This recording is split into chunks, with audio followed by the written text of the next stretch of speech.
रूस ने फिनलैंड की सीमाओं की ओर एक चिंताजनक कदम उठाया है, जो नाटो के साथ टकराव की तैयारी का संकेत देता है। यह तब हुआ जब उपग्रह चित्रों ने फिनलैंड की मजबूत की गई सीमा के पास रूसी सैन्य निर्माण की पुष्टि की। रूस फिनलैंड के साथ 830 मील लंबी सीमा पर अपनी सैन्य मौजूदगी बढ़ा रहा है। फिनलैंड अप्रैल 2023 से स्वीडन के साथ नाटो का सदस्य है। पुतिन पहले ही अपना अगला निशाना तलाश रहे हैं और उनके लिए सौभाग्य की बात है कि उनके पास चुनने के लिए देशों की एक लंबी सूची है। रूस की 14 देशों और जापान व अमेरिका के साथ सीमाएं साझा होती हैं। ये अनेक पड़ोसी हैं। वर्षों से रूस का इन देशों के साथ टकराव रहा है। इनमें से कुछ विवाद हाल के हैं, लेकिन कई सोवियत संघ के टूटने से पहले के भी हैं। वास्तव में पुतिन उस पतन को कभी पूरी तरह भुला नहीं पाए। उन्होंने खुलेआम कहा था कि यह एक त्रासदी थी और ऐसा लगता है कि वह अब भी किसी न किसी तरह सोवियत संघ को वापस लाने का सपना देखते हैं। 2014 में रूस ने क्रीमिया पर कब्जा किया और फिर यूक्रेन पर पूर्ण आक्रमण कर दिया। पुतिन के कार्य उनके इरादों को स्पष्ट करते हैं। वह रूस की खोई हुई शक्ति और क्षेत्रों को पुनः प्राप्त करने का प्रयास कर रहे हैं। वर्तमान में रूस की सीमा से सटे देश, विशेषकर यूक्रेन के समर्थक, डरे हुए हैं कि कहीं वे अगले शिकार न हो जाएं। जब पुतिन ने यूक्रेन पर हमला किया तो उन्होंने सोचा था कि यह ताकत का प्रदर्शन होगा, एक याद दिलाने वाला कदम कि रूस अब भी एक महाशक्ति है और मॉस्को का विरोध करने के नतीजे भुगतने पड़ेंगे। परंतु प्रभुत्व दिखाने के बजाय इस युद्ध ने रूस की कमियों को प्रकट कर दिया। दशकों बाद रूसी सेना कमजोर दिखी, एक छोटे देश से लड़ते हुए। एक तेज और साफ सुथरा ऑपरेशन एक लंबे, क्रूर और गंदे संघर्ष में बदल गया, जिससे रूस बेनकाब और जख्मी हुआ। दुनिया ने देखा कि जो देश पहले डर से चुप या तटस्थ थे, वे अब कार्रवाई कर रहे हैं। फिनलैंड और स्वीडन, जो दशकों तक तटस्थ रहे थे, अब डर के कारण नाटो में शामिल हो गए। जापान, जो रूस के साथ विवादों पर मौन था, अब खुलेआम किरील द्वीपों पर मॉस्को के दावों को चुनौती दे रहा है। यूक्रेन युद्ध के अंत की ओर बढ़ते हुए पुतिन प्रतिशोध की योजना बना रहे हैं। लेकिन बात यह है, एक कमजोर रूस का मतलब ये नहीं है कि वो नुकसान नहीं पहुंचा सकता। रूस अपनी कमजोरियों के बावजूद अब भी शस्त्र संपन्न, आक्रामक और अप्रत्याशित है। इसीलिए उसकी सीमावर्ती देश भविष्य की किसी भी परिस्थिति के लिए तैयार हो रहे हैं। हालात का यूं बिगड़ना आसानी से किसी बड़े संकट या अगले विश्व युद्ध की ओर ले जा सकता है। रूस की सीमा समस्याएं अचानक नहीं आई, ये 100 साल पुराना जुनून है। पुतिन और रूस की वर्तमान सोच को समझने के लिए हमें सिर्फ सोवियत संघ के पतन तक नहीं, बल्कि उसकी स्थापना तक जाना होगा। यदि आप अभी भी देख रहे हैं तो आप जानते हैं कि ऐसी कहानियों को एल्गोरिदम द्वारा ज्यादा आगे नहीं बढ़ाया जाता। पुतिन इस दृश्य को नहीं चाहता और सच कहूं तो यूट्यूब भी नहीं चाहता। तो अगर आप इस सच्चाई को फैलाना चाहते हैं तो 1 सेकंड निकालकर लाइक और सब्सक्राइब करें। यह चुप्पी के खिलाफ लड़ने में मदद करता है और इस तरह की सामग्री को जिंदा रखता है। सोवियत संघ 1922 में रूसी साम्राज्य के खंडहरों से वर्षों की क्रांति और गृह युद्ध के बाद अस्तित्व में आया। लेनिन और बाद में स्टालिन के नेतृत्व में सोवियत संघ का विस्तार हुआ और इसने पूर्वी यूरोप, काकेशस, मध्य एशिया और साइबेरिया के विशाल क्षेत्रों को अपने में मिला लिया। कागजों पर यह समान गणराज्यों का संघ था, लेकिन वास्तव में सब कुछ मॉस्को द्वारा कड़ाई से नियंत्रित होता था। सैन्य बल, राजनीतिक दमन और विचारधारा के दबाव ने इसे एकजुट रखा। लेकिन सोवियत अपने ही सीमाओं पर नहीं रुके। उन्होंने उपग्रह राज्यों की श्रृंखला बनाई, द्वितीय विश्व युद्ध में नई जमीनें कब्जा की और यूरोप के आधे हिस्से को पश्चिम के खिलाफ बफर जोन बना दिया। 20वीं सदी के मध्य तक सोवियत संघ एक वैश्विक महाशक्ति बन गया था, लेकिन उसका तेज क्षेत्रीय विस्तार आज के कई संघर्षों का कारण बना। लेकिन द्वितीय विश्व युद्ध ने सब कुछ बदल दिया। अवसरवादी स्टालिन ने अराजकता का लाभ उठाते हुए सोवियत संघ की सीमाएं और विस्तारित कर दी। 1939 में सोवियत संघ ने फिनलैंड पर आक्रमण किया, यह दावा करते हुए कि यह लेनिनग्राद की रक्षा के लिए था। फिनलैंड के लोगों ने जबरदस्त संघर्ष किया, लेकिन अंत में उन्होंने कारेलिया समेत अपना 11% क्षेत्र खो दिया। उन्होंने अपनी स्वतंत्रता कायम रखी, पर इसकी भारी कीमत चुकानी पड़ी और अगले 50 सालों तक सोवियत संघ की छाया में रहे। स्टालिन अभी रुके नहीं थे। 1940 में सोवियत संघ ने बाल्टिक देशों लिथुआनिया, लातविया, एस्टोनिया और रोमानिया के कुछ हिस्सों को अपने में मिला लिया। द्वितीय विश्व युद्ध के अंत में सोवियत सैनिकों ने कुरिल द्वीपों पर कब्जा कर लिया, जापानी निवासियों को खदेड़ दिया और अपना नियंत्रण स्थापित किया। युद्ध समाप्ति के बाद मॉस्को न केवल अपने 15 गणराज्यों पर बल्कि पोलैंड, पूर्वी Germany, Czechoslovakia, Hungary, Romania, Bulgaria और अन्य जैसे कम्युनिस्ट कठपुतली राज्यों के पूरे नेटवर्क पर नियंत्रण रखता था। क्रेमलिन ने एक विशाल साम्राज्य खड़ा किया था और उसे खोना नहीं चाहता था। मॉस्को ने कठोर नियंत्रण से शासन किया। स्टालिन सीमाओं से खेलना पसंद करते थे, अपनी मर्जी से उन्हें बदलते थे, आबादी को स्थानांतरित करते थे और इससे भविष्य के संघर्षों की नींव रखते थे। उदाहरण के लिए काकेशस में उसने जानबूझकर नागोर्नो कराबाख, एक ऐतिहासिक आर्मेनियाई क्षेत्र, को सोवियत अजरबैजान के अधीन कर दिया ताकि वहां एक दिन युद्ध भड़क उठे। जॉर्जिया में उसने अबखाजिया और दक्षिण ओसेटिया को एक ऐसी स्वायत्तता दी जिससे बाद में अलगाववादी आंदोलन शुरू हुए। मध्य एशिया में सोवियत अधिकारियों ने जातीय रेखाओं को पार करते हुए सीमाएं खींची और समुदायों को इस तरह मिलाया कि वह केवल कम्युनिस्ट पार्टी की तानाशाही में ही काम कर सकता था। सोवियत संघ के दौरान विभाजन नियंत्रित थे और बल प्रयोग से एकजुट रखे गए थे, लेकिन जैसे ही सोवियत नियंत्रण ढीला पड़ा, ये सभी अनसुलझे क्षेत्रीय तनाव फिर से उभर आए। जब भी तनाव सतह पर आया, मॉस्को ने शक्ति से जवाब दिया। 1956 में हंगरी की आज़ादी की कोशिश को सोवियत टैंकों ने दबा दिया था। 1968 में जब चेकोस्लोवाकिया ने सुधार करने की कोशिश की, क्रेमलिन ने सेना भेज दी। इन कार्रवाइयों ने हर गणराज्य और उपग्रह राज्य को चेतावनी दी थी कि लाइन से बाहर जाने पर उनके साथ सख्ती से निपटा जाएगा। साम्राज्यवादी सोच सिर्फ यूरोप तक सीमित नहीं थी। कभी कम्युनिस्ट सहयोगी रहे चीन के साथ भी रिश्ते जल्द ही बिगड़ गए। 1950 के दशक में हुआ चीन सोवियत विभाजन 1969 तक एक खुली सीमा युद्ध में बदल गया, जिसमें दोनों देशों के बीच उसूरी नदी और शिनजियांग के किनारे झड़पें हुईं। यह लड़ाई एक पूर्ण युद्ध में बदलने वाली थी और चीन कभी नहीं भूला कि रूस ने 19वीं सदी में उसके क्षेत्र के हिस्से कैसे छीन लिए थे। ऐतिहासिक अविश्वास आज भी कायम है। 1980 के दशक तक सोवियत संघ बाहर से तो शक्तिशाली दिखता था, लेकिन अंदर ही अंदर दरारें पड़ रही थीं। अर्थव्यवस्था ठहराव में थी, राष्ट्रवादी आंदोलन मजबूत हो रहे थे और पूर्वी यूरोप पर सोवियत शासन कमजोर पड़ रहा था। फिर आए मिखाइल गोर्बाचेव, जिन्होंने ग्लासनोस्त, खुलापन और पेरेस्ट्रोइका पुनर्गठन की शुरुआत की और अचानक लोगों ने बदलाव की मांग करने की आज़ादी महसूस की। 1989 में बर्लिन की दीवार गिरने के बाद यूरोप भर में सोवियत समर्थित कम्युनिस्ट शासन क्रमशः ढह गए। सोवियत संघ के भीतर दरारें इतनी बड़ी हो गईं कि उन्हें अनदेखा नहीं किया जा सकता था। बाल्टिक गणराज्य अलग होना चाहते थे, यूक्रेन ने आज़ादी की मांग की और जॉर्जिया से कजाखस्तान तक राष्ट्रवादी मुहिम चल रही थी। गोर्बाचेव पूर्व सोवियत नेताओं से भिन्न इन आंदोलनों को दबाने से इनकार कर दिया, जिससे सोवियत संघ का भाग्य तय हो गया।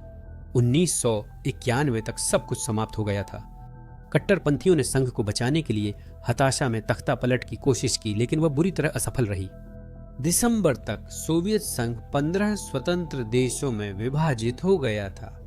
मॉस्को ने लगभग एक रात में अपना साम्राज्य खो दिया था, लेकिन बात यह है, वे पुराने आंतरिक सोवियत सीमाएं अब नई अंतर्राष्ट्रीय सीमाएं बन गईं और हर कोई इस बात से सहमत नहीं था कि ये सीमाएं कहां खींची जानी चाहिए।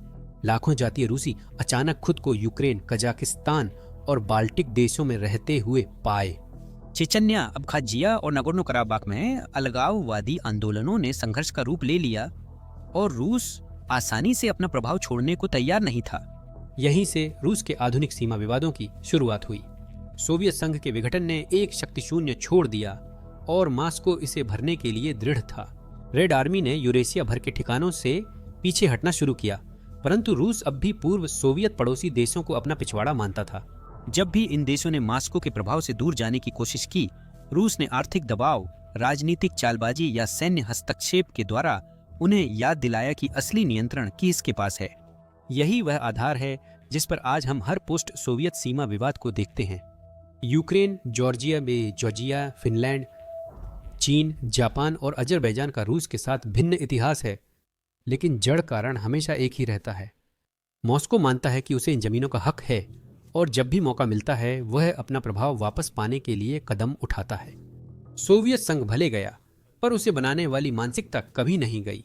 सोवियत संघ के विघटन के बाद रूस स्वयं अपने सर्वाधिक कठिन दशक का सामना कर रहा था, आर्थिक पतन, राजनीतिक अस्थिरता और संघर्ष के साथ।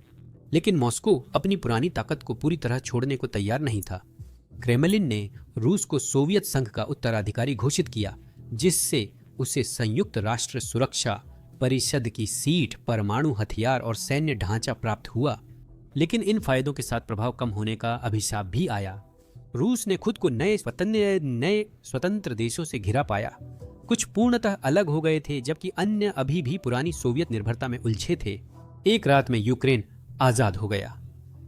बाल्टिक देश पश्चिम की ओर मुड़ गए। दक्षिण कॉकसस जातीय युद्धों से जल उठा था और मध्य एशिया रूसी प्रभाव और नई मिली संप्रभुता के बीच फंसा हुआ था। रूस को यह स्थिति नापसंद थी, पर वे ज्यादा कुछ कर नहीं सकते थे। अतः रूस ने संतुलन बनाकर चलने का निर्णय लिया। उसने कागजों पर पड़ोसियों की स्वतंत्रता स्वीकारी, लेकिन वास्तव में नियंत्रण बनाए रखना चाहता था। क्रेमलिन ने खुद को क्षेत्रीय शक्ति दलाल के रूप में पेश किया, जो संघर्षों में तथाकथित शांति रक्षक बनकर दखल देता था। कई मामलों में रूसी शांति रक्षक सैनिक विवाद सुलझाने के लिए नहीं, बल्कि यह सुनिश्चित करने के लिए वहां थे कि रूस क्षेत्र में एक प्रमुख शक्ति बना रहे। उस समय जमे हुए संघर्ष आकार लेने लगे, जो आज भी देखे जा सकते हैं। रूस की नई सीमाओं के साथ एक एक करके संघर्ष भड़क उठे।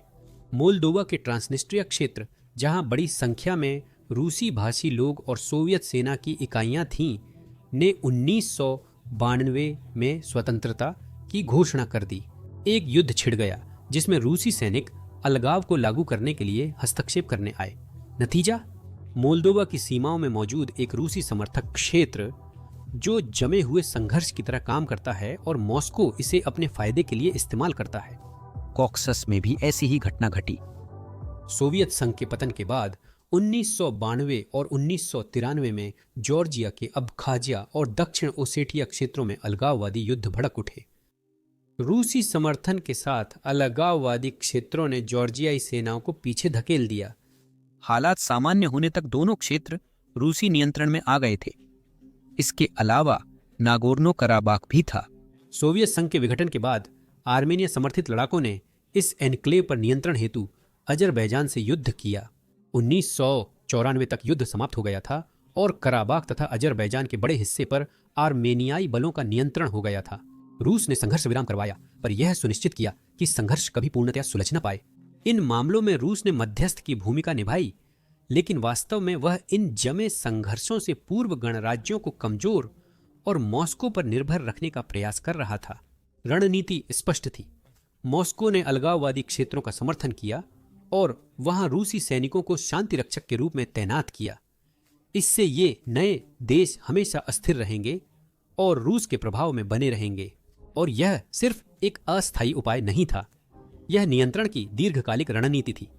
यह घटना वर्षों बाद पूर्वी यूक्रेन में फिर से घटी।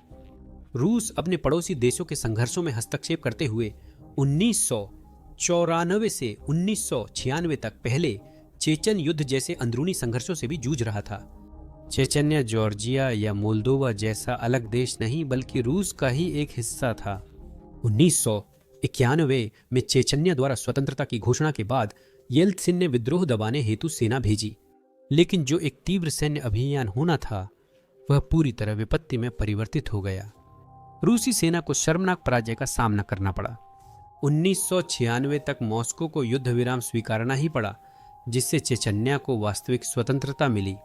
यह युद्ध सिर्फ शर्मिंदगी नहीं थी, इसने दिखा दिया कि रूस कितना कमजोर हो गया था। अगर मॉस्को खुद की सीमाएं नहीं संभाल सकता था, तो वह अपने पुराने साम्राज्य पर नियंत्रण कैसे कर सकता था। क्रेमलिन ने इस असफलता से एक सबक लिया।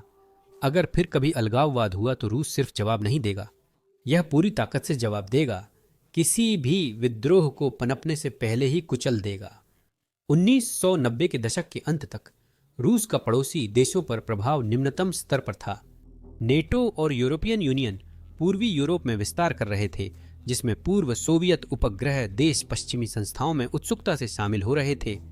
मॉस्को शीत युद्ध काल के आश्वासनों के साथ विश्वासघात और रूसी सुरक्षा के प्रति सीधे खतरे से अत्यंत क्षुब्ध था, परंतु उस समय रूस के पास प्रतिक्रिया देने की स्थिति नहीं थी। 1998 में वह वित्तीय संकट, भ्रष्टाचार और वैश्विक प्रासंगिकता बनाए रखने के लिए जूझ रहा था। फिर आए पुतिन। 31 दिसंबर 1999 को पूर्व केजीबी अधिकारी व्लादिमीर पुतिन को रूस का राष्ट्रपति नियुक्त किया गया। येल्त्सिन के विपरीत पुतिन लोकतंत्र या पश्चिम के साथ एकीकरण में रुचि नहीं रखते थे। उन्होंने 1990 के दशक को एक अपमानजनक दशक माना जिसे बदलना आवश्यक था। उनका पहला कदम चेचन्या को कुचलना था। उन्होंने दूसरा चेचन युद्ध शुरू किया जिसमें रूस ने विद्रोह को कुचलने और क्षेत्र पर मॉस्को का शासन बहाल करने के लिए निर्दयी बल प्रयोग किया। यह अलगाववादियों के लिए एक चेतावनी थी कि मॉस्को अब बचाव की स्थिति में नहीं है। इसी दौरान पुतिन ने रूस को फिर से महाशक्ति बनाने का लक्ष्य रखा। बढ़ती तेल कीमतों ने रूस की अर्थव्यवस्था को बल दिया। उन्होंने सेना और खुफिया सेवाओं का पुनर्निर्माण किया, प्रमुख उद्योगों पर राज्य का नियंत्रण बढ़ाया और स्पष्ट किया कि रूस की कमजोरी के दिन खत्म हो गए हैं। उनका एक स्पष्ट लक्ष्य था, किसी भी आवश्यक तरीके से सोवियत संघ के बाद बने देशों पर रूसी वर्चस्व स्थापित करना। 2000 के दशक में रूस ने पूर्व सोवियत पड़ोसी देशों पर नियंत्रण बढ़ाया।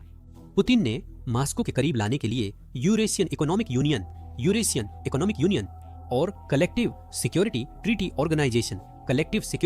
ऑर्गेनाइजेशन जैसी नई क्षेत्रीय संस्थाएं बनाई ताकि पूर्व सोवियत देशों को एकजुट किया जा सके। उन्होंने प्राकृतिक गैस को हथियार की तरह इस्तेमाल किया और जब भी यूक्रेन और जॉर्जिया रूसी प्रभाव से दूर हुए, उनकी ऊर्जा आपूर्ति काट दी। और सबसे महत्वपूर्ण बात यह है कि जैसे जैसे रूस की सेना मजबूत होती गई, पुतिन रूस की सीमाओं के बाहर भी बल प्रयोग करने के लिए और अधिक तैयार होते गए। 2008 तक इस नए दृष्टिकोण का परीक्षण हो चुका था।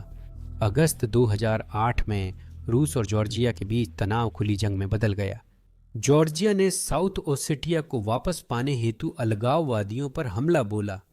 मॉस्को ने तुरंत प्रतिक्रिया दी और रूसी सेना भेज दी। जॉर्जिया की सेनाएं हार गईं और रूसी टैंक त्बिलिसी के निकट पहुंच गए। 5 दिनों के युद्ध के बाद रूस की जीत हुई। कुछ सप्ताह बाद पुतिन ने इसे आधिकारिक घोषित किया। रूस ने दक्षिण ओसेटिया और अबखाजिया को स्वतंत्र देशों के रूप में मान्यता दी। किसी ने इस दावे को नहीं माना, लेकिन रूस ने जमीनी हकीकत बदल दी। रूस ने जॉर्जिया के 2 क्षेत्रों को प्रभावी रूप से रूसी सैन्य नियंत्रण में मिला लिया था। इस युद्ध ने हर पश्चिम झुकाव वाले पूर्व सोवियत देश को एक स्पष्ट संदेश दिया। मॉस्को नाटो के विस्तार को रोकने के लिए बल प्रयोग करने को तैयार था। उस साल की शुरुआत में जॉर्जिया और यूक्रेन को नाटो सदस्यता का वादा किया गया था। इस आक्रमण ने दिखाया कि रूस उन देशों के साथ क्या करेगा जो अलग होने की कोशिश करेंगे। अगली बार जब मॉस्को ने यह रणनीति अपनाई तो वह कहीं बड़े पैमाने पर थी। 2014 में रूस ने यूक्रेन से क्रीमिया पर कब्जा कर दुनिया को चौंकाया। यह द्वितीय विश्व युद्ध के बाद पहली बार था जब किसी यूरोपीय देश ने बलपूर्वक दूसरे देश की जमीन हथियाई। यह सिर्फ एक सीमा विवाद नहीं, बल्कि शीत युद्ध के बाद की व्यवस्था के लिए सीधी चुनौती थी। यह कदम यूक्रेन में रूस के अब तक के सबसे बड़े और महत्वपूर्ण युद्ध को जन्म दे चुका है। रूस ने जॉर्जिया की तरह ही अलगाववाद को हथियार बनाया और यूक्रेन को बांटने के लिए पूर्वी यूक्रेन के विद्रोहियों का समर्थन किया। उस पल से रूसी विदेश नीति स्पष्ट हो गई। सैन्य नियंत्रण को मजबूत करना, सोवियत संघ की सीमाओं को चुनौती देने के लिए युद्ध छेड़ना और नाटो के विस्तार का जोरदार विरोध करना। 2020 तक पुतिन ने अपनी महत्वाकांक्षाएं स्पष्ट कर दी थीं। उसने पूर्वी यूरोप में नाटो की मौजूदगी को वापस लेने की मांग की और फरवरी 2022 में यूक्रेन पर पूर्ण आक्रमण कर दिया। पुनः सीमाओं को बलपूर्वक बदलने का प्रयास किया। रूस के सीमा विवादों को ठीक से समझने के लिए हमें उन्हें अलग अलग देखना होगा। प्रत्येक विवादास्पद देश उसी कहानी का एक अलग पहलू दर्शाता है, जो मिलकर एक ऐसे रूस की छवि प्रस्तुत करते हैं जो अपने साम्राज्यवादी इतिहास से ग्रस्त और वर्तमान रणनीतिक गणनाओं से प्रेरित है।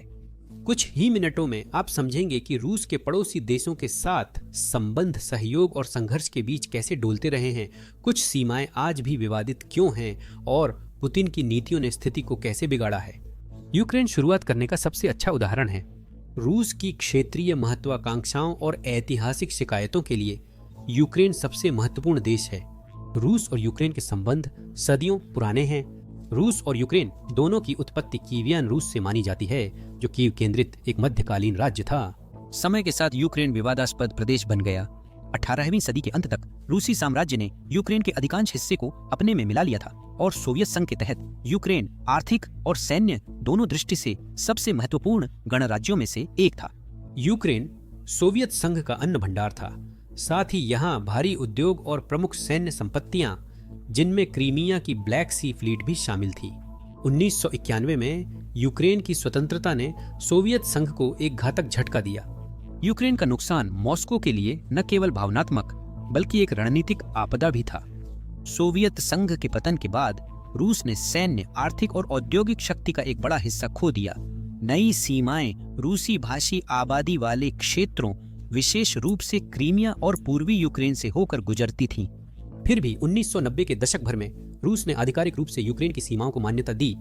1994 में मॉस्को ने बुडापेस्ट मेमोरेंडम पर हस्ताक्षर किए, जिसमें यूक्रेन द्वारा सोवियत युग के परमाणु हथियार छोड़ने के बदले यूक्रेन की संप्रभुता का सम्मान करने का वादा किया गया था। परंतु यह सब एक दिखावा था। रूस ने वास्तव में यूक्रेन की स्वतंत्रता को स्वीकार नहीं किया, विशेषकर जब कीव पश्चिम की ओर झुकने लगा।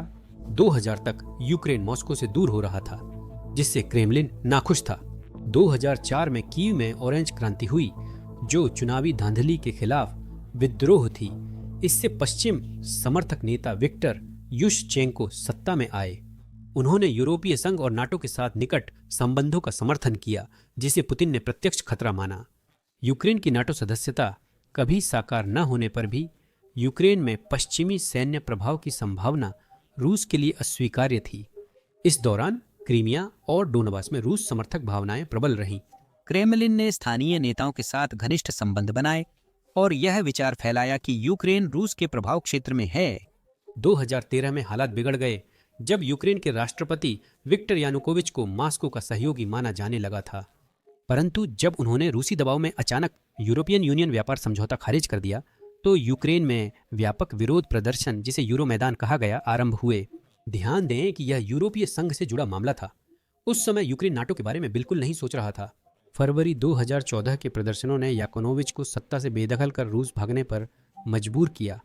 पुतिन के लिए यह सिर्फ यूक्रेन का संकट नहीं, बल्कि पश्चिमी देशों द्वारा समर्थित तख्तापलट और रूस के प्रभाव की सीधी चुनौती थी। रूस ने आश्चर्यजनक रूप से तेज प्रतिक्रिया दी। याकोनोविच के हटने के कुछ दिनों बाद हरे आदमियों के भेष में आए रूसी विशेष बलों ने क्रीमिया पर कब्जा कर लिया।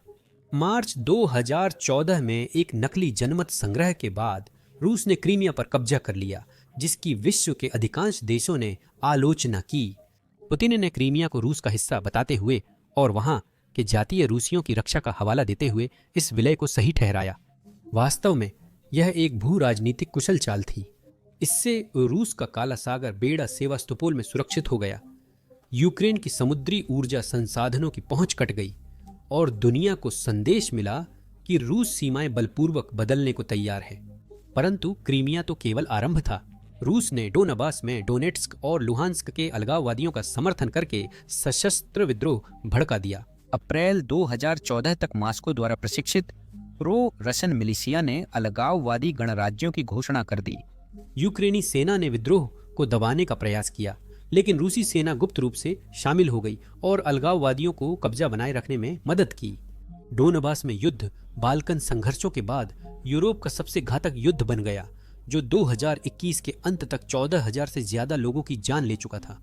2014 और 2015 में 2 युद्ध विराम मिन्स्क 1 और 2 कराए गए थे, लेकिन उन्होंने केवल संघर्ष स्थगित किया, जिससे रूस समर्थित अलगाववादियों का नियंत्रण बरकरार रहा। मॉस्को के लिए यह एक जीत थी। यूक्रेन अस्थिर और नाटो में शामिल होने में असमर्थ था, साथ ही रूसी प्रभाव से भी जुड़ा हुआ था। 2021 तक पुतिन जमे हुए संघर्ष से ऊब चुके थे।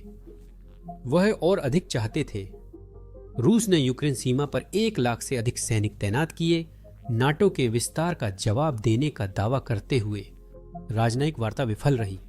24 फरवरी 2022 को रूस ने पूर्ण पैमाने पर आक्रमण शुरू किया। उत्तर में बेलारूस से, पूर्व में डोनबास से और दक्षिण में क्रीमिया से हमला किया। पुतिन का उद्देश्य यूक्रेन की सरकार को गिराकर एक रूस समर्थक शासन स्थापित करना था। पुतिन को शायद जल्दी जीत की आस थी, परंतु उन्हें यूक्रेनी जनता का प्रबल विरोध झेलना पड़ा। कीव नहीं गिरा। राष्ट्रपति जेलेंस्की ने भागने से मना कर दिया और पश्चिमी देशों ने कड़े प्रतिबंध लगाकर व सैन्य मदद देकर प्रतिक्रिया दी। 2022 की वसंत तक रूस का कीव पर हमला विफल हो गया, जिससे उसे उत्तरी यूक्रेन से पीछे हटकर डोनबास और दक्षिणी मोर्चों पर ध्यान देना पड़ा। दक्षिण में रूस ने एक भीषण घेराबंदी के बाद मारियोपोल पर कब्जा कर लिया, जिससे रूस से क्रीमिया तक एक स्थलीय पुल बन गया। सितंबर 2022 में पुतिन ने 4 अन्य यूक्रेनी क्षेत्रों दोनेत्स्क, लुहानस्क, खेरसोन और जापोरिजिया के विलय की घोषणा की। युद्ध 2023 तक जारी रहा, जिसमें यूक्रेन ने प्रतिक्रिया दी और रूस ने अपनी स्थिति सुदृढ़ कर ली। यह लड़ाई अब सिर्फ यूक्रेन तक सीमित नहीं थी, बल्कि यूरोप की सीमाओं के भविष्य को लेकर एक युद्ध बन गई थी।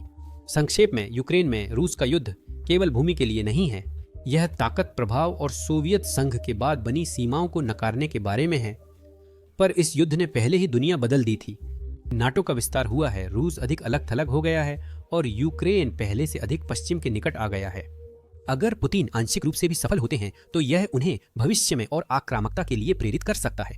जॉर्जिया इस बात को सबसे अच्छी तरह समझता है। वीडियो में बताए गए बिंदुओं से मुझे यकीन है कि आप समझ गए होंगे कि जॉर्जिया और रूस का इतिहास लंबा और जटिल रहा है। जॉर्जिया 19वीं शताब्दी में रूसी साम्राज्य का हिस्सा बन गया था। चलिए इसके बारे में विस्तार से जानते हैं। 1918 से 1921 तक जॉर्जिया कुछ समय के लिए स्वतंत्र रहा, परंतु बाद में रेड आर्मी ने इस पर आक्रमण कर इसे एक सोवियत गणराज्य बना दिया। सोवियत शासन में जॉर्जिया को 2 स्वायत्त क्षेत्र अबखाजिया और दक्षिण ओसेटिया दिए गए, जो अलग जातीय समूहों के घर थे और जिनमें अलगाववादी प्रवृत्तियां थीं। सोवियत संघ के तहत ये तनाव काफी हद तक दबे हुए थे। जॉर्जिया को 1991 में फिर से आज़ादी मिली, जिसके बाद ये संघर्ष भड़क उठे। सोवियत संघ के पतन के बाद जॉर्जिया ने जवियाद गोमसेखुरिया की अगुवाई में आज़ादी का ऐलान किया और फिर पूर्व सोवियत विदेश मंत्री एडवर्ड सेवरदांते ने सत्ता संभाली। लेकिन जल्द ही नए जॉर्जियाई राज्य को चुनौती मिली। अबखाजिया और दक्षिण ओसेटिया ने स्वतंत्रता की मांग की, जिसका कारण जातीय विभाजन, जॉर्जियाई राष्ट्रवाद का भय और मॉस्को का गुप्त समर्थन था। 1990 के शुरुआती दशक में अबखाजिया में भीषण युद्ध छिड़ गए, जहां रूसी स्वयंसेवकों और सेना के कुछ हिस्सों द्वारा समर्थित अलगाववादियों ने जॉर्जियाई बलों से लड़ाई की। 1992 और 1993 में एक खूनी जातीय सफाई अभियान हुआ, जिससे अधिकतर जातीय जॉर्जियनों को अबखाजिया से बेदखल कर दिया गया।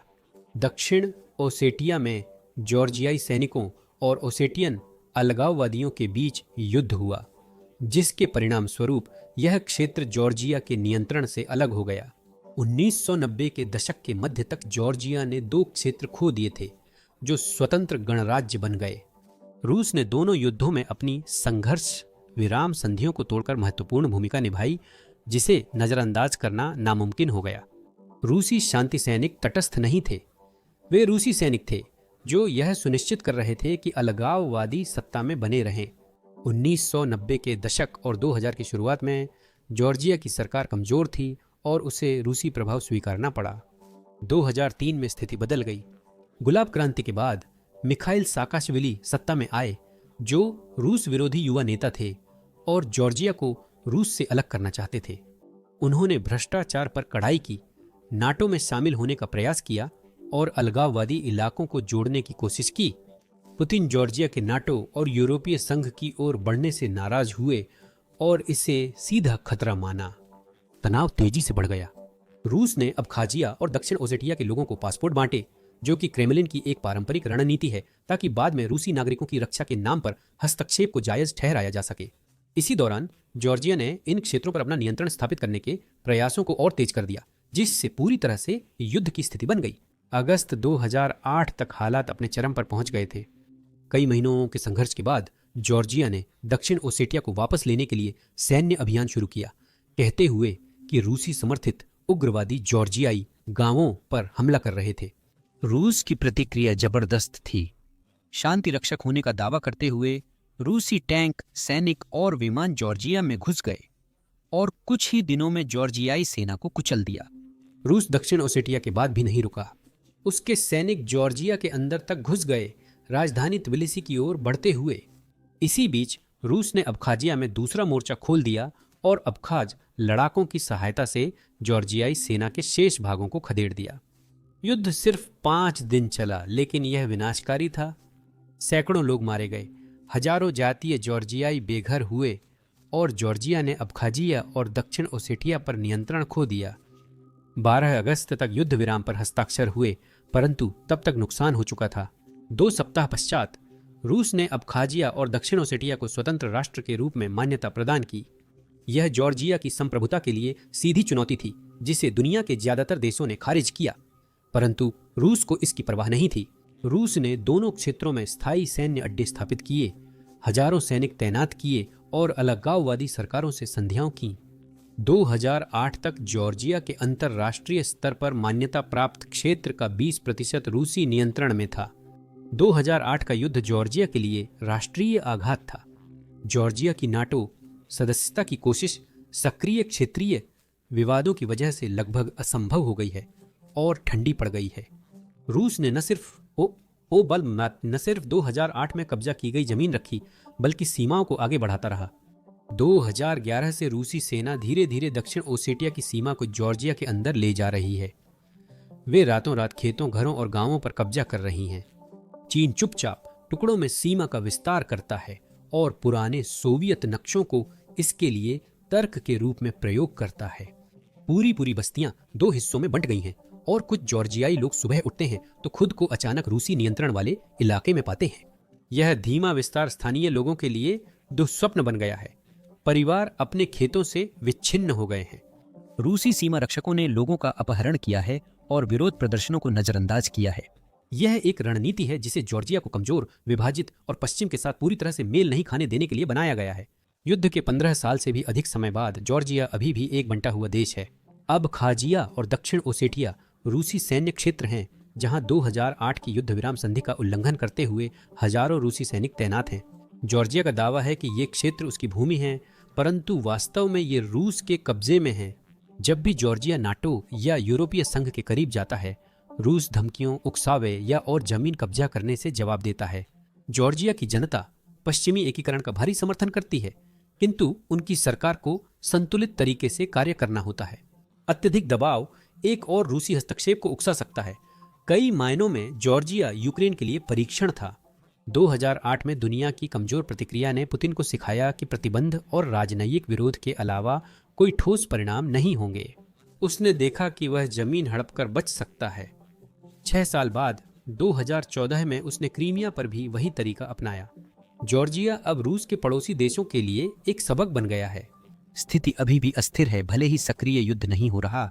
जातीय जॉर्जियाई लोगों के लिए, जिन्हें जबरन घरों से निकाला गया, वापसी का वादा अधूरा रह गया है। पुतिन के सत्ता में रहने तक जॉर्जिया रूस की साम्राज्यवादी महत्वाकांक्षाओं और अपनी आजादी की आकांक्षाओं के बीच फंसा रहेगा, जिससे वह खतरे में बना रहेगा। फिनलैंड के साथ ऐसा नहीं हुआ। रूस की आक्रामकता उस पर ही उलटी पड़ी। पुतिन नाटो के विस्तार को रोकना चाहते थे, लेकिन उन्होंने रूस नाटो सीमा को दोगुना कर दिया। सदियों से फिनलैंड रूस के साथ एक जटिल संतुलन में रहा है, कभी युद्ध का मैदान बनकर तो कभी एक बफर के रूप में। फिनलैंड और रूस के बीच 1300 किमी लंबी सीमा है, जिससे फिनलैंड रूस का प्रमुख पड़ोसी बन जाता है। आधुनिक काल के अधिकतर समय में फिनलैंड को मॉस्को से संबंधों को सतर्कता से निभाना ही एकमात्र विकल्प था। फिनलैंड मूलतः स्वीडिश साम्राज्य के अधीन था, लेकिन 1809 में रूस को सौंप दिया गया और रूसी साम्राज्य में एक स्वायत्त ग्रैंड डची बन गया। प्रथम विश्व युद्ध और रूसी क्रांति के कारण रूस अराजकता में डूब गया, जिससे फिनलैंड ने 1917 में स्वतंत्रता प्राप्त कर ली। रूस के अन्य अलग हुए क्षेत्रों के विपरीत फिनलैंड सोवियत नियंत्रण से बाहर रहा, पर इसका अर्थ यह नहीं कि मॉस्को उसे बिना परिणाम छोड़ने को तैयार था। 1930 के अंत तक स्टालिन ने फिनलैंड को रणनीतिक खतरा माना। सीमा लेनिनग्राद वर्तमान सेंट पीटर्सबर्ग से मात्र 32 किलोमीटर दूर थी, जो स्टालिन के लिए एक अस्वीकार्य सुरक्षा खतरा था।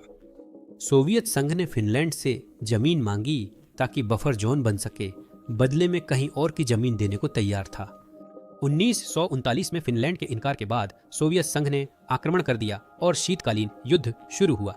संख्या में कम होने के बावजूद फिनिश सेनाओं ने अद्भुत दृढ़ता के साथ युद्ध किया। सोवियत सैनिकों को आसान जीत की आशा थी, परंतु वे कठोर सर्दी में फंस गए और उन्हें भारी नुकसान झेलना पड़ा। स्नाइपर्स, स्की सैनिकों और गुरिल्ला रणनीतियों ने आक्रामक रेड आर्मी में भारी नुकसान पहुंचाया। अंततः रेड आर्मी की संख्या बल ने फिनलैंड को थका दिया और मार्च 1940 में हेलसिंकी को मॉस्को शांति संधि पर हस्ताक्षर करने पर विवश किया। फिनलैंड ने कारेलिया सहित लगभग 9-11% क्षेत्र खो दिया, परंतु अपनी स्वतंत्रता बनाए रखी। सोवियत शासन के अधीन रहने से बचने के लिए फिनलैंड की 12% आबादी लगभग 4 लाख कारेलियाई अपना घर छोड़ने पर मजबूर हुए। 1941 में जब नाजी जर्मनी ने सोवियत संघ पर हमला किया तो फिनलैंड ने अपनी खोई हुई जमीन वापस पाने का मौका देखा।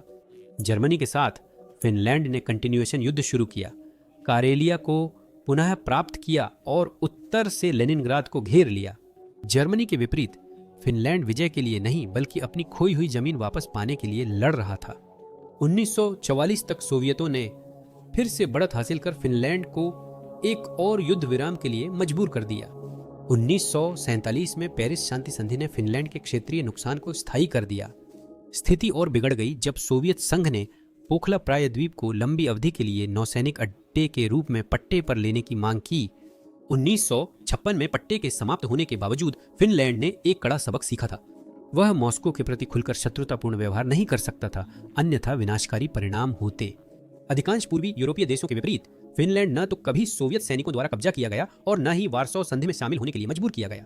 इसके बजाय उसने फिनलैंडनाइजेशन नामक एक अजीब बीच की स्थिति अपनाई, जो सीमित स्वतंत्रता का एक रूप था, जिसमें फिनलैंड को सोवियत संघ को उकसाने से बचना पड़ता था। 1948 की फिनो सोवियत संधि में फिनलैंड ने सोवियत विरोधी गठबंधनों में शामिल न होने और सुरक्षा मामलों पर मॉस्को से विमर्श करने पर सहमति दी। आधिकारिक रूप से फिनलैंड तटस्थ था, लेकिन असलियत में उसे अपनी विदेश नीति पर खुद ही सेंसरशिप लगानी पड़ती थी, अपनी सेना को सीमित रखना पड़ता था और सोवियत हितों को ठेस पहुंचाने से सावधानी पूर्वक बचना पड़ता था। फिनलैंड इस समझौते के बावजूद एक लोकतंत्र और बाजार अर्थव्यवस्था बना रहा, जो पश्चिम और सोवियत ब्लॉक दोनों से व्यापार करता था। केटकोनिन राष्ट्रपति संबंधों को संतुलित रखने में कुशल थे, जिससे फिनलैंड स्वतंत्र रहा और सोवियत हस्तक्षेप से बचा। फिर भी फिनलैंड के लोग अपने नुकसान को कभी नहीं भूले। फिनलैंड द्वारा खोए गए क्षेत्रों को वापस पाने का प्रश्न एक अनकहा राष्ट्रीय घाव बना हुआ है। शांति बनाए रखने हेतु द्वितीय विश्व युद्ध के पश्चात फिनलैंड ने सीमाओं को चुनौती न देने का निर्णय लिया। बदले में सोवियत संघ ने फिनलैंड की संप्रभुता बनाए रखने दी। यह अस्थिर व्यवस्था 1991 में सोवियत संघ के पतन तक दशकों तक चली। मॉस्को की ताकत टूटने के बाद फिनलैंड ने तेजी से पश्चिम की ओर रुख किया। फिनलैंड ने 1995 में यूरोपीय संघ की सदस्यता ली ताकि वह अपने आर्थिक और राजनीतिक भविष्य को सुरक्षित कर सके। फिनलैंड नाटो में शामिल होने को लेकर हिचकिचाया, क्योंकि कई लोगों का मानना था कि ऐसा करने से रूस को अनावश्यक रूप से उकसाया जा सकता है। फिनलैंड ने सैन्य गुटनिरपेक्षता चुनी, लेकिन चुपचाप नाटो के साथ रिश्ते मजबूत किए ताकि जरूरत पड़ने पर पश्चिमी रक्षा संरचनाओं में जल्दी शामिल हो सके। 2010 के दशक में रूस और पश्चिम के बीच संबंधों के बिगड़ने के बावजूद फिनलैंड ने कूटनीतिक मार्ग खुले रखने का प्रयास किया, लेकिन फिर 2022 में पुतिन ने यूक्रेन पर हमला कर दिया और सब कुछ बदल गया। यूक्रेन पर पूर्ण हमला एक चेतावनी थी। फिनलैंड को एहसास हुआ कि अगर रूस हमला करता है तो तटस्थता का कोई अर्थ नहीं था। एक रात में ही फिनलैंड की जनता की राय बदल गई और अब अधिकांश नागरिक नाटो सदस्यता का समर्थन करने लगे, जबकि पहले इस मुद्दे पर गहरा मतभेद था। फिनलैंड के नेताओं ने समय बर्बाद नहीं किया। मई 2022 में फिनलैंड और स्वीडन ने नाटो सदस्यता के लिए आवेदन दिया, जिससे उन्होंने दशकों की सैन्य गुटनिरपेक्षता त्याग दी। रूस ने परिणाम भुगतने की धमकी दी, लेकिन उसकी सेना यूक्रेन में संघर्ष में इतनी व्यस्त थी कि चेतावनी देने के अलावा कुछ कर नहीं सकी। अप्रैल 2023 तक फिनलैंड नाटो का आधिकारिक सदस्य बन चुका था। नाटो की रूस के साथ सीमा दोगुनी हो गई, जिसमें 1300 किलोमीटर की अतिरिक्त लाइन जुड़ गई, जो पुतिन को नापसंद थी। यह रूस के लिए एक बड़ी रणनीतिक हार थी। नाटो के विस्तार को रोकने के लिए शुरू किया गया युद्ध उसी ने दशकों में नाटो का सबसे बड़ा विस्तार करवा दिया।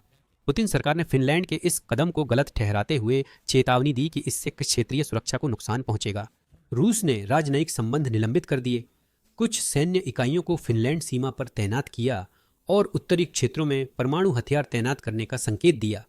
फिर भी पुतिन ज्यादा कुछ नहीं कर सकते थे, क्योंकि उनकी अधिकतर सेना और संसाधन यूक्रेन में ही लगे हुए थे। कुछ रिपोर्टों के मुताबिक रूस को असफल युद्ध प्रयास जारी रखने के लिए फिनलैंड सीमा से सैनिकों को हटाना पड़ा। फिनलैंड के लिए नाटो सदस्यता ने दशकों की रणनीतिक अनिश्चितता को खत्म कर दिया। अब रूसी आक्रामकता पर नाटो के अनुच्छेद 5 के तहत सामूहिक प्रतिक्रिया होगी। इसी वजह से फिनलैंड रूस सीमा अब शांत है। ऐतिहासिक दृष्टिकोण से देखें तो यह विडंबना बहुत स्पष्ट है। 1939 में स्टालिन ने लेनिनग्राद के निकट पश्चिमी प्रभाव के भय से फिनलैंड पर हमला कर दिया। 2023 में नाटो रूस की दहलीज पर है और इसका कारण पुतिन का युद्ध है। फिनलैंड की कहानी दर्शाती है कि रूस की आक्रामकता अक्सर वही परिणाम देती है जिसे वह रोकना चाहता था। पड़ोसियों को डराने के बजाय रूस ने उन्हें ऐसे गठबंधनों की ओर ढकेल दिया जो उसकी खुद की स्थिति को कमजोर करते हैं। चीन कहाँ खड़ा है? आखिरकार शी जिनपिंग ने रूस चीन संबंधों को नो लिमिट्स पार्टनरशिप कहा था। लेकिन क्या सच में ऐसा है? नहीं, बिल्कुल नहीं। रूस और चीन के बीच 4200 किलोमीटर लंबी दुनिया की सबसे लंबी सीमाओं में से एक है। यह लगभग 2600 मील लंबी सीमा ने युद्ध, विश्वासघात और कूटनीति के चरम पल देखे हैं।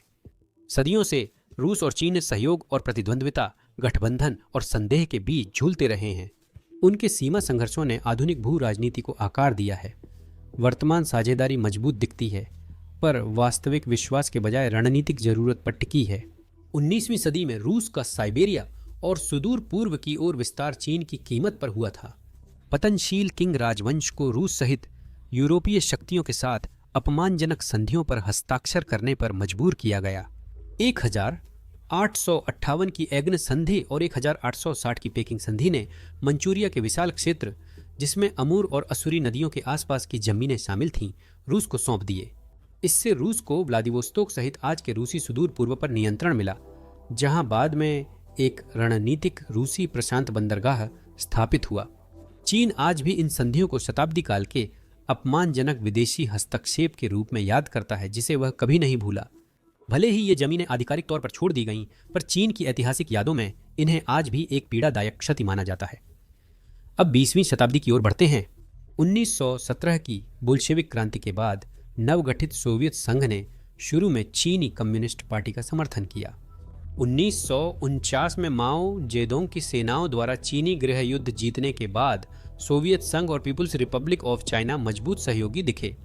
1950 के दशक के अधिकतर समय में मॉस्को और बीजिंग के बीच घनिष्ठ सहयोग रहा।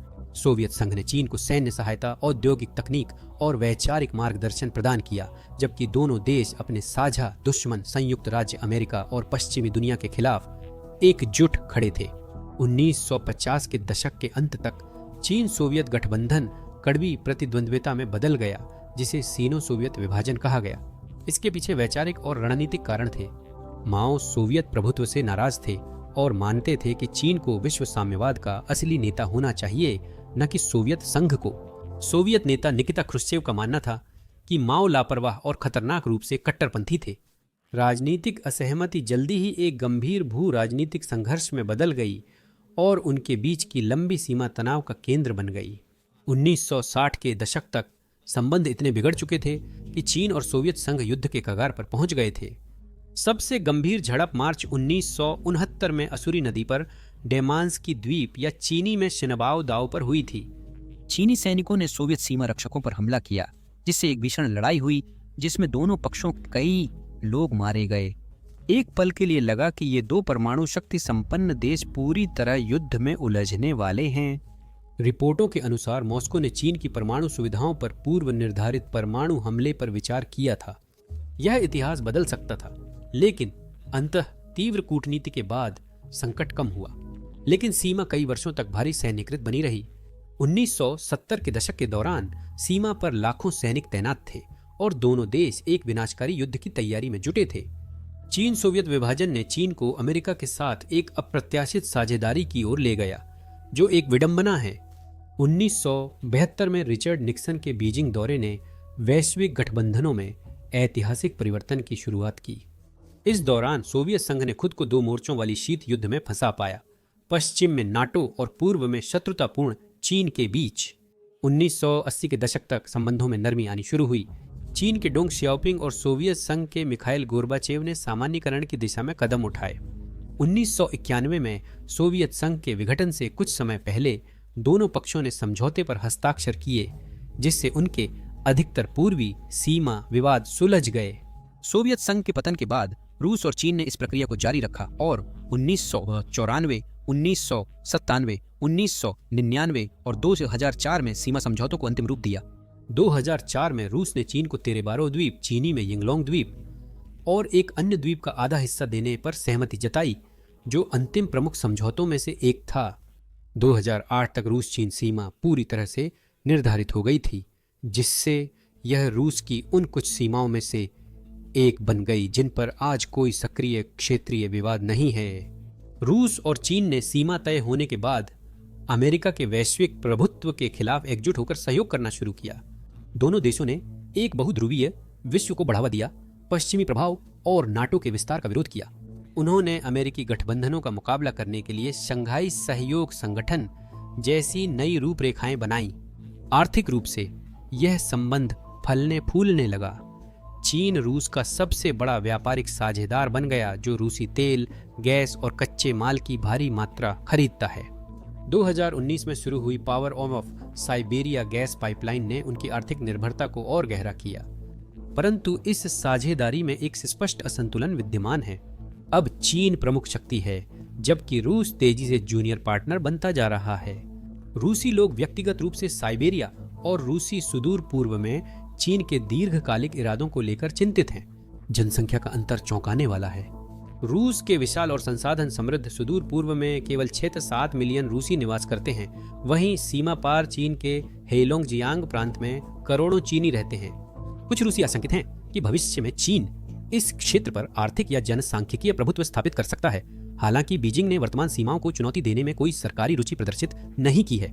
फरवरी 2022 में रूस द्वारा यूक्रेन पर हमले से कुछ हफ्ते पूर्व व्लादिमीर पुतिन और शी जिनपिंग ने बीजिंग में मुलाकात की और नो लिमिट्स साझेदारी की घोषणा की। युद्ध शुरू होने पर चीन ने खुद को एक विचित्र परिस्थिति में पाया।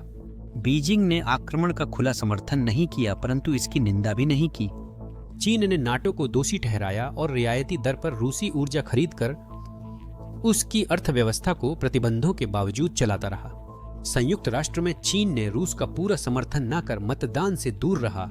चीन ने रूस को आर्थिक और कूटनीतिक समर्थन दिया, लेकिन अपनी कंपनियों पर द्वितीयक प्रतिबंधों से बचने के लिए सैन्य सहायता देने से परहेज किया। 20वीं सदी में सोवियत संघ ने चीन के साथ संबंधों की शर्तें तय की थीं।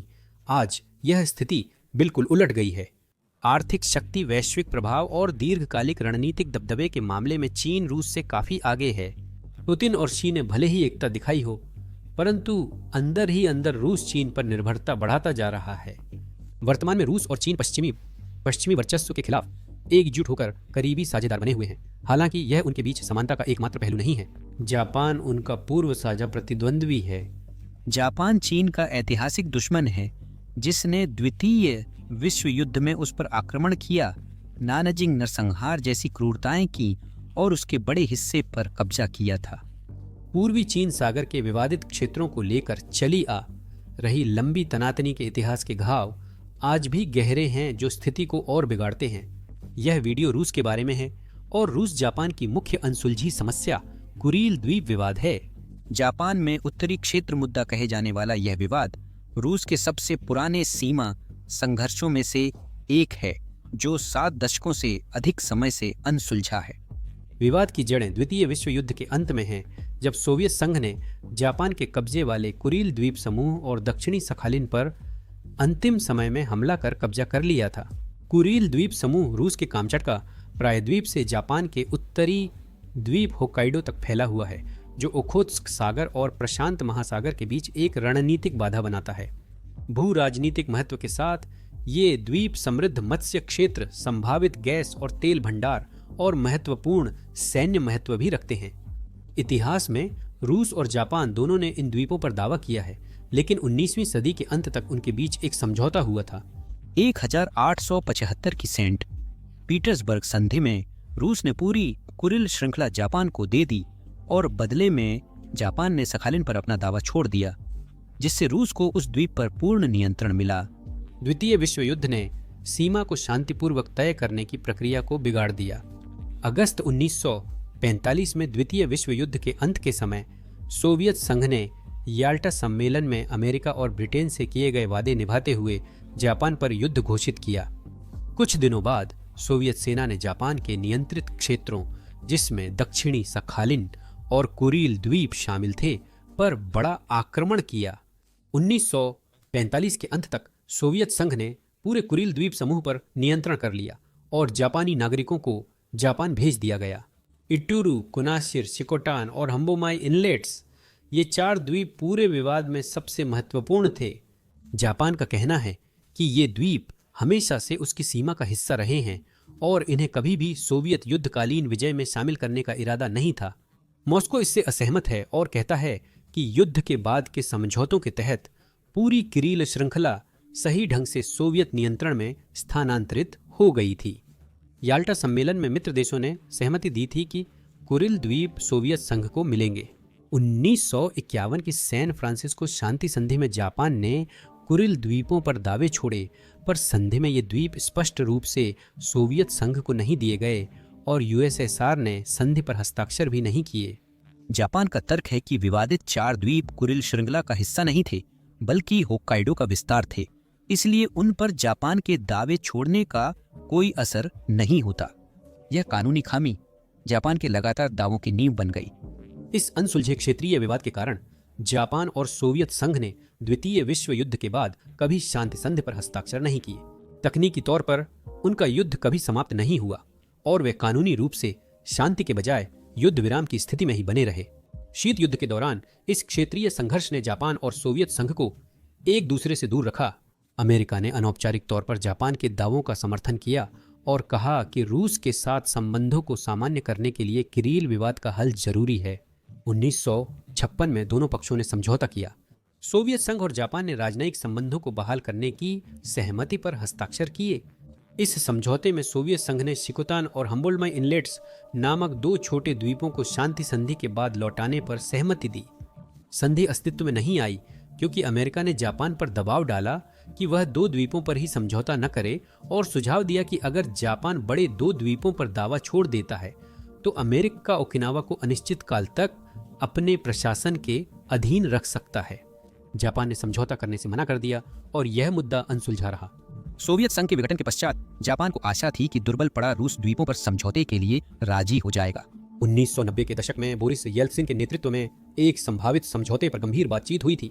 द्वितीय विश्व युद्ध में जीती गई जमीन को रूसी जनमत और राष्ट्रवादी विरोध के कारण किसी भी नेता के लिए सौंपना राजनीतिक रूप से असंभव हो गया था। 2010 के दशक में व्लादिमीर पुतिन ने जापान के साथ, खासकर प्रधानमंत्री शिंजो आबे के साथ कूटनीति की। 1956 की संयुक्त घोषणा को फिर से जीवित किया गया और बातचीत शिकोतान और हाबुमाई के हस्तांतरण पर केंद्रित हुई, जो पहले भी चर्चा का विषय रहा था। लेकिन 2020 में व्लादिमीर पुतिन ने पूरी तरह से दरवाजा बंद कर दिया। रूस ने संविधान में संशोधन किया जिसमें एक प्रावधान जोड़ा गया कि कोई भी रूसी क्षेत्र किसी भी परिस्थिति में त्यागा नहीं जा सकता। इससे किरिल द्वीपों में से किसी को भी जापान को लौटाना अवैध हो गया। 2022 से पहले क्षेत्रीय विवाद रूस के लिए चर्चा का विषय नहीं रहा। फिर 2022 आया। जापान ने रूस के यूक्रेन पर हमले की निंदा करते हुए G7 देशों के साथ मिलकर रूस पर प्रतिबंध लगाए। इससे रूस और जापान के रिश्ते पूरी तरह टूट गए। जवाब में पुतिन सरकार ने शांति संधि वार्ताओं से खुद को अलग किया, संयुक्त आर्थिक परियोजनाओं को निलंबित कर दिया और जापानी परिवारों को द्वीपों पर कब्रों पर जाने की अनुमति देने वाले समझौतों को रद्द कर दिया। दशकों बाद पहली बार जापान ने रूस के द्वीपों पर कब्जे को स्पष्ट रूप से अवैध बताया, जिस भाषा से वह पहले बचता था। दोनों पक्षों के रुख कड़े होने से विवाद सुलझने की संभावना खत्म हो गई। कुरील द्वीप विवाद शांति संधि और बातचीत के अभाव में एक जमा हुआ संघर्ष बना हुआ है। रूस ने द्वीपों पर अपनी सैन्य उपस्थिति बढ़ाई है, उन्नत मिसाइल तैनात किए हैं, सैन्य ठिकानों का विस्तार किया है और क्षेत्र में नियमित सैन्य अभ्यास किए हैं। रूस के लिए ये द्वीप सैन्य दृष्टि से महत्वपूर्ण हैं। ये ओखोत्स्क सागर की सुरक्षा में मदद करते हैं, जहां रूस की पैसिफिक नौसेना और परमाणु पनडुब्बियां काम करती हैं।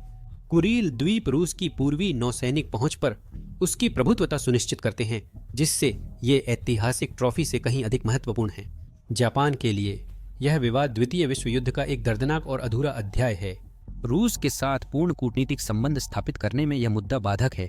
घरेलू स्तर पर कोई भी जापानी सरकार कुरील द्वीप विवाद को सुलझाए बिना शांति संधि पर हस्ताक्षर नहीं कर सकती। यह एक पाठ्य पुस्तक जैसा उदाहरण है। यह उदाहरण है कि क्षेत्रीय विवाद पीढ़ियों तक अनसुलझे रह सकते हैं। अंततः हमारे समक्ष एक विशाल चुनौती है जो प्रशांत क्षेत्र से दक्षिण काकेशस तक विस्तृत है। रूस के सीमा विवाद इस क्षेत्र पर भी प्रभावी हैं। आर्मेनिया और अजरबैजान नागोर्नो कराबाख को लेकर 100 सालों से क्रूर संघर्ष में उलझे हैं। नागोर्नो कराबाख जिसे आर्मेनियाई लोग अर्त्साक कहते हैं, एक पहाड़ी क्षेत्र है जहां ऐतिहासिक रूप से जातीय आर्मेनियाई निवास करते थे, किंतु सोवियत काल में यह अजरबैजान के नियंत्रण में था। इस विवाद की जड़ें सदियों पुरानी फारसी, उस्मानी और रूसी साम्राज्यों के प्रभाव में पड़ती हैं, जब ईसाई आर्मेनियाई और तुर्की अजेरी उनके अधीन रहते थे। 19वीं सदी तक रूसी साम्राज्य ने आर्मेनिया और अजरबैजान दोनों पर कब्जा कर लिया, जिससे वर्तमान तनाव की शुरुआत हुई। प्रथम विश्व युद्ध के बाद रूसी साम्राज्य के पतन के बाद आर्मेनिया और अजरबैजान ने नागोर्नो कराबाख पर दावा किया, जिससे हिंसा भड़की। 1920 के दशक में जब सोवियत संघ ने काकेशस पर नियंत्रण किया, तब स्टालिन की नीतियों के तहत नागोर्नो कराबाख को अजरबैजान के अधीन रखा गया। अपनी भारी संख्या में आर्मेनियाई आबादी के बावजूद इस क्षेत्र को स्वायत्त दर्जा दिया गया, लेकिन इससे भविष्य के संघर्ष की नींव पड़ गई। एक क्षेत्र जिसकी मजबूत जातीय पहचान थी, कृत्रिम सीमा के भीतर फंसा हुआ था और ऐसे राज्य द्वारा शासित था जिसका हिस्सा बनने की उसकी इच्छा नहीं थी। सोवियत काल में इस मुद्दे को दबाया गया। स्टालिन के शासन में खुला विरोध असंभव था, लेकिन जब मिखाइल गोर्बाचेव ने 1980 के दशक में सुधार शुरू किए, जिससे राजनीतिक खुलेपन आया, तो नागोर्नो कराबाख के आर्मेनियाई लोगों ने अलग होने का मौका देखा। 1988 में नागोर्नो कराबाख के क्षेत्रीय विधायक ने सोवियत अजरबैजान से सोवियत आर्मेनिया में स्थानांतरण की मांग करते हुए एक प्रस्ताव पारित किया। सोवियत सरकार ने इस मांग को खारिज कर दिया, लेकिन चिंगारी लग चुकी थी। इसके बाद हिंसा की एक श्रृंखला शुरू हो गई। अजरबैजानी शहरों में आर्मेनियनों का नरसंहार और अजेरी लोगों को आर्मेनिया से निकाले जाने के कारण पोग्रोम शुरू हो गए।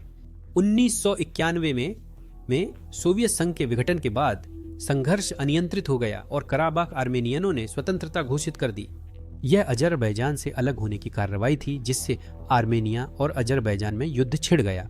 पहला नागोर्नो कराबाख युद्ध एक क्रूर संघर्ष था, जिसमें जातीय सफाया, अत्याचार और भारी विस्थापन शामिल था। आर्मेनिया ने कराबाख आर्मेनियाई बलों का समर्थन करते हुए अजरबैजान को हराया और नागोर्नो कराबाख एवं आसपास के 7 जिलों पर कब्जा कर इस क्षेत्र को आर्मेनिया से जोड़ने वाला भूमि गलियारा बना लिया। 1994 में रूस की मध्यस्थता में युद्ध विराम समझौते तक अजरबैजान को करारी हार का सामना करना पड़ा था। नागोर्नो कराबाख और आसपास के क्षेत्रों से 6 लाख से अधिक अजरबैजानियों को विस्थापित किया गया, जबकि स्वघोषित 8 साख गणराज्य अजरबैजान की अंतर्राष्ट्रीय मान्यता प्राप्त सीमाओं के भीतर एक आर्मेनियाई नियंत्रित इकाई के रूप में कार्य करता रहा। रूस, जो मध्यस्थ था, उसने दोनों पक्षों का साथ दिया था। उसने आर्मेनिया और अजरबैजान दोनों को हथियार बेचकर कोई पक्ष पूरी तरह जीतने नहीं दिया और दोनों को मॉस्को पर निर्भर रखा, जो फूट डालो और राज करो रणनीति है। इस संघर्ष को ठंडे बस्ते में डालने से यह सुनिश्चित हुआ कि अगले 26 वर्षों तक मॉस्को इस क्षेत्र में प्रमुख शक्ति रहेगा। इस अवधि में सीमाओं पर लगातार और घातक झड़पें हुईं, हालांकि कोई पूर्ण युद्ध नहीं हुआ। अजरबैजान ने तेल और गैस की संपत्ति से समृद्ध होकर तुर्की, इजराइल और रूस की मदद से अपनी सेना को पुनः मजबूत किया। 2010 के दशक के अंत तक अजरबैजान पुनः संघर्ष के लिए तैयार था। 2020 में लंबे कूटनीतिक गतिरोध और सैन्य तैयारियों के बाद अजरबैजान ने नागोर्नो कराबाख पर पूर्ण आक्रमण किया। यह 44 दिवसीय युद्ध ने दक्षिण काकेशस में शक्ति संतुलन को पूर्णतया परिवर्तित कर दिया। अजरबैजान की सेनाएं आधुनिक हथियारों और तुर्की के समर्थन से लैस होकर तेजी से आर्मेनियाई रक्षा पंक्तियों को भेदती गईं। इस युद्ध ने आर्मेनिया की कमजोरियों को उजागर किया, क्योंकि उसकी पुरानी सेना अजरबैजान की उन्नत प्रौद्योगिकी के सामने नहीं टिक पाई। रूस, जो कि आर्मेनिया का आधिकारिक सहयोगी है, ने सैन्य हस्तक्षेप करने से इनकार कर दिया। वजह क्या थी? लड़ाई तकनीकी रूप से अजरबैजान के क्षेत्र में हो रही थी। आर्मेनिया पर सीधा हमला नहीं होने के कारण रूस की आर्मेनिया के साथ रक्षा संधि लागू नहीं हुई। नवंबर 2020 में जब अजरबैजान जीत के कगार पर था, आर्मेनिया को आत्मसमर्पण करना पड़ा। रूस की मध्यस्थता में हुए युद्ध विराम ने युद्ध को समाप्त किया, जिसमें आर्मेनिया ने नागोर्नो कराबाख और आसपास के अजरबैजानी क्षेत्रों के अधिकांश भाग छोड़ दिए। रूस ने 2000 शांति सैनिकों को शेष आर्मेनियाई नियंत्रित क्षेत्रों और कराबाख को आर्मेनिया से जोड़ने वाले महत्वपूर्ण लाचिन कॉरिडोर की निगरानी के लिए तैनात किया। रूस के लिए यह एक उलझन भरी स्थिति थी। एक ओर अजरबैजान की जीत अर्मेनिया के प्रभाव के लिए करारा झटका था। दूसरी ओर अब रूस की नागोर्नो कराबाख के अंदर प्रत्यक्ष सैन्य उपस्थिति थी, जिससे उसे दोनों पक्षों पर प्रभाव मिला। 2022 में रूस द्वारा यूक्रेन पर आक्रमण के बाद मॉस्को अपनी ही जंग में उलझ गया और अजरबैजान ने इसमें एक मौका देखा। रूस की व्यस्तता का फायदा उठाते हुए अजरबैजान ने नागोर्नो कराबाख पर कब्जा कर लिया, लाचिन कॉरिडोर बंद कर दिया और वहां के आर्मेनियाई लोगों को घेर लिया। फिर सितंबर 2023 में अजरबैजान ने कराबाख पर आर्मेनियाई नियंत्रण को हमेशा के लिए खत्म करने के लिए एक पूरी सैन्य कार्रवाई शुरू की। इस बार युद्ध एक दिन से भी कम समय तक चला। कराबाख के आर्मेनियाई बलों ने जल्द ही आत्मसमर्पण कर दिया और कुछ दिनों में 1,20,000 आर्मेनियाई लोगों ने इस क्षेत्र से पलायन कर दिया। आधुनिक इतिहास के सबसे तेज जातीय विस्थापनों में से एक रूस के 2000 शांति रक्षकों ने कुछ नहीं किया। उन्होंने देखा कि अजरबैजान ने नागोर्नो कराबाख गणराज्य को समाप्त कर इस क्षेत्र पर अपनी संप्रभुता फिर से स्थापित कर ली। आर्मेनिया की रक्षा में पुतिन की विफलता ने रूस की सुरक्षा गारंटर के रूप में विश्वसनीयता को नष्ट कर दिया। आर्मेनिया के लिए यह राष्ट्रीय त्रासदी थी। कराबाख में सदियों पुरानी आर्मेनियाई उपस्थिति एकाएक समाप्त हो गई। अजरबैजान के लिए यह ऐतिहासिक जीत थी, जिसमें राष्ट्रपति इल्हाम अलीयेव ने युद्ध समाप्ति की घोषणा की। दशकों से रूस ने नागोर्नो कराबाख जैसे विवादों को अनसुलझा छोड़कर कॉकस पर अपना प्रभुत्व कायम रखा था।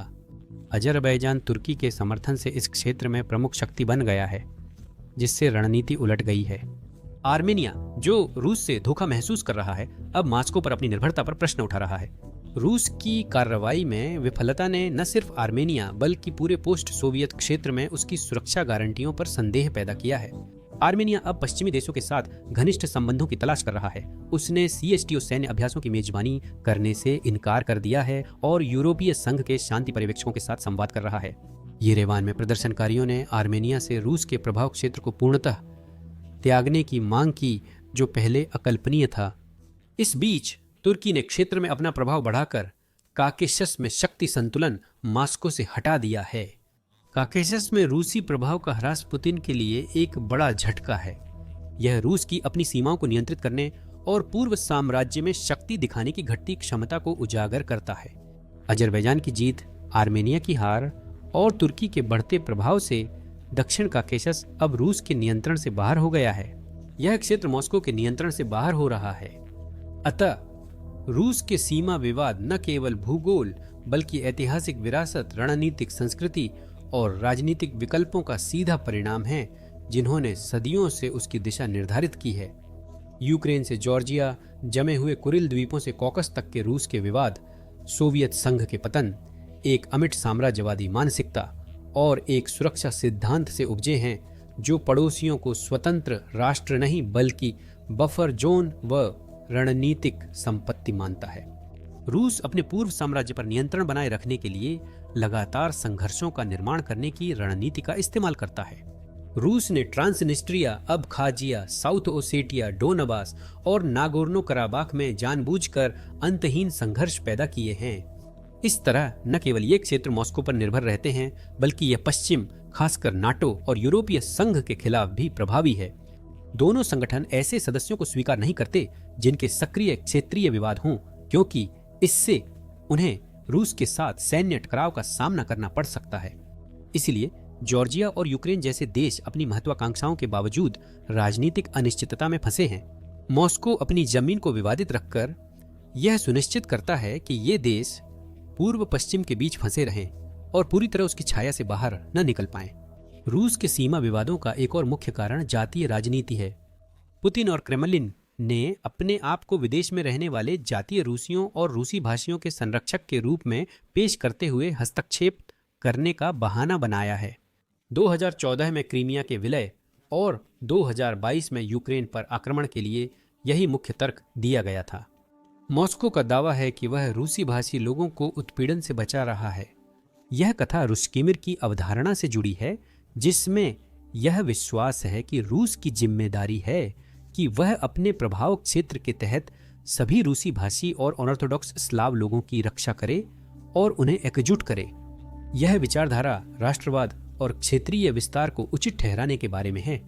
जब भी किसी पड़ोसी देश में रूसी अल्पसंख्यक या ऐतिहासिक रूसी उपस्थिति होती है, क्रेमलिन उसमें हस्तक्षेप करना अपना अधिकार समझता है। यह कजाकिस्तान जैसे स्थानों में जहां एक बड़ी रूसी अल्पसंख्यक आबादी रहती है और बाल्टिक देशों में जहां रूसी भाषी आबादी को कभी कभी मॉस्को द्वारा एक विभाजनकारी मुद्दे के रूप में इस्तेमाल किया गया है, गहरे तनाव का कारण रहा है। रूस स्थानीय रूसियों के उत्पीड़न के बारे में झूठ गढ़ता है और उनकी सुरक्षा के लिए हस्तक्षेप की मांग करता है, भले ही कोई वास्तविक उत्पीड़न न हो। यह पैटर्न अन्य ऐतिहासिक प्रतिशोधी आंदोलनों जैसे 1930 के दशक में जर्मनी का सुडेटेनलैंड पर दावा या 1990 के दशक में सर्बिया का बोस्निया और क्रोएशिया में हस्तक्षेप के समान है। जातीय तर्कों के अलावा रूस के सीमा विवाद उसकी रणनीतिक सोच से गहराई से जुड़े हैं। रूसी इतिहास में पश्चिम से कई आक्रमण हुए हैं। 1812 में नेपोलियन क्रीमियन युद्ध में ब्रिटिश और फ्रांसीसी और 1941 में हिटलर द्वारा। इससे एक गहरी भू राजनीतिक आशंका पैदा हुई है कि रूस को हमेशा अपने और संभावित दुश्मनों के बीच एक बफर बनाए रखना चाहिए। शीत युद्ध के दौरान वार्सो संधि राष्ट्र नाटो के खिलाफ उपग्रह राज्यों की एक सुरक्षात्मक पट्टी के रूप में काम करते थे। 1991 के बाद पोलैंड, बाल्टिक देश, रोमानिया और अन्य देशों के नाटो में शामिल होने से ये बफर धीरे धीरे गायब हो गए। मॉस्को के नजरिए से यह उसकी सुरक्षा पर सीधा हमला था। नाटो का हर विस्तार रूस की रणनीतिक सुरक्षा गहराई को कम करता है जिस पर वह निर्भर है। इसीलिए रूस ने यूक्रेन और जॉर्जिया को पश्चिमी गठबंधनों से दूर रखने के लिए आक्रामकता से संघर्ष किया है। यूक्रेन युद्ध सिर्फ क्रीमिया या डोनबास तक सीमित नहीं है, बल्कि इसके कई अन्य आयाम हैं। यह सुनिश्चित करने के लिए है कि यूक्रेन कभी भी रूस की सीमा पर एक प्रोटो नाटो राज्य न बने। अबखाजिया और दक्षिण ओसेटिया पर कब्जा जॉर्जिया की पूर्ण आजादी में बाधक है। 2023 में फिनलैंड का नाटो में शामिल होने से उत्तर का लंबे समय से तटस्थ बफर समाप्त हो गया, जो एक बड़ा झटका था। रूस के सीमा विवादों में एक मजबूत घरेलू राजनीतिक पहलू भी था। सत्तावादी शासन के लिए बाहरी संघर्ष आंतरिक समस्याओं से ध्यान हटाने का साधन होते हैं। पुतिन के हर बड़े सैन्य कदम, जैसे 2008 में जॉर्जिया, 2014 में क्रीमिया या 2022 में यूक्रेन के दौरान रूसी लोगों का देश के प्रति समर्थन बढ़ा है, क्योंकि वे अपने राष्ट्रीय ध्वज के पीछे एकजुट हो जाते हैं। विस्तारवाद विदेश नीति से परे घरेलू नियंत्रण बनाए रखने से भी जुड़ा है। एक शक्तिशाली आक्रामक रूस पुतिन की छवि का अभिन्न अंग है और 90 के दशक की हार पलटना राष्ट्रवादी भावना से मेल खाता है। इसलिए कोई भी पीछे हटना या समझौता अस्वीकार्य है, क्योंकि यह पुतिन की वैधता को कमजोर कर सकता है।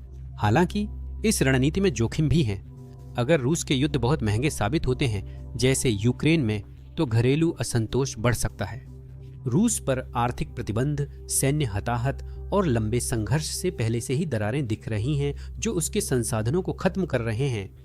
यूक्रेन युद्ध की असफलता स्वयं क्रेमलिन को अस्थिर कर सकती है। भविष्य में रूस के सीमा विवाद उसके भविष्य को प्रभावित करेंगे। क्या क्रेमलिन अपने महान रूस के विजन को सुरक्षित करने हेतु और विस्तार पर जोर देगा? क्या सैन्य विफलताएं, आर्थिक गिरावट और अंतर्राष्ट्रीय विरोध रूस को रक्षात्मक स्थिति में धकेल देंगे? यदि रूस यूक्रेन में विजयी होता है तो वह पश्चिम पर दबाव बनाए रख सकता है और मोल्दोवा या बाल्टिक देशों में नाटो की मजबूती को चुनौती दे सकता है। परंतु यदि यूक्रेन रूस को पीछे धकेलने में सफल होता है तो यह रूस के रणनीतिक पतन की शुरुआत हो सकती है, जिससे उसकी आंतरिक समस्याएं और विदेशी शक्ति प्रदर्शन की क्षमता कम होगी। रूस द्वारा सीमाओं को लचीला और पड़ोसियों को अधीनस्थ मानने की नीति से संघर्ष जारी रहेगा, यह बात स्पष्ट है। रूस को स्थायी शांति के लिए अपनी साम्राज्यवादी सोच त्यागनी होगी। वह पल जल्द या देर से आएगा जो न सिर्फ रूस बल्कि यूरोप, एशिया और आगे की सुरक्षा का भविष्य तय करेगा। धन्यवाद।